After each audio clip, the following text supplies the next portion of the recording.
Hello and welcome back to my YouTube channel. As the year 2021 draws to a close, I'm excited to say I've made a ton of progress on my layout, and I look forward to sharing it with you in this next layout update. So for this video, we'll start in the train room, and as you can see, I've got track down in my staging yard. I'll just describe how this is set up, how I intend it to function on my layout. In the foreground here we have, I haven't laid the track here quite yet, but this will lead to and from the main level of the layout.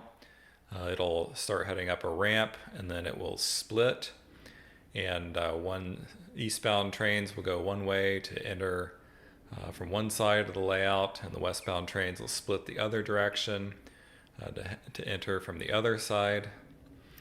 And then there will be actually a Y track, kind of a continuous running connection, so that if I just want to run trains on the main level, I don't have to have them cycling down through the staging yard every single time.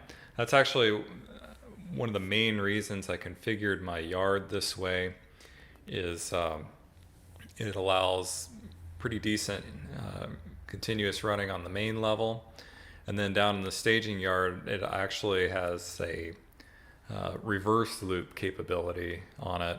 So if I want to, say run an Amtrak train and flip it during the session, that is not any trouble at all with this. And I think this staging yard is going to be a really great setup for me. It'll give me a ton of flexibility in how I run my operating sessions, and that's really what I'm looking for. So we'll come out here. This is the main lead of the staging yard. I have basically 5 tracks and then a reverse loop track. But again, I'll be flexible in how I use these.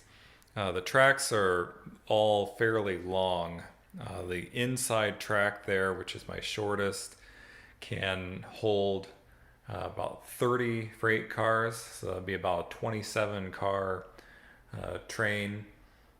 Or I can split it into a couple of 13 car trains, and access it from either end of the yard. I have a lot of flexibility that way. The longest track, I haven't quite counted how many cars it can hold, but I think you could probably get about a 50 car train in it. Now, whether those can get up the ramps onto the layout remains to be seen. I use somewhat broad curves, and my grades are all going to be less than 2%, but we'll see. I will have a lot of pillows on the floor first time I run a big train up, just in case it can't make it. So I just went with Caboose Industries ground throws along the lead here. It just makes it a really simple way to keep track of turnouts, and it kind of takes the pressure off having to install a bunch of tortoise switch machines on this layout from the very start. You can see some freight cars I used here for testing. Those middle two are tangent quad hoppers, and they are almost certainly the most finicky car in my fleet, and so that's why I pulled them out for testing. They reportedly can only go through a 19-inch minimum radius. They're fine tread wheels, and they'll derail at the drop of a hat. So I've been using those for testing, and already found some problem spots that I needed to fix. And hopefully those are fixed, but I think this real story isn't going to come out until I actually run some near full-size trains around here. So we'll just loop around the staging yard here to the other end. I got some wood chip hoppers, new arrivals from eBay, just hanging out there. And then we can look at the other end where the reverse loop is. You can see my gutter guards along the left side. That outside track end up a tiny bit closer to the edge than I was anticipating.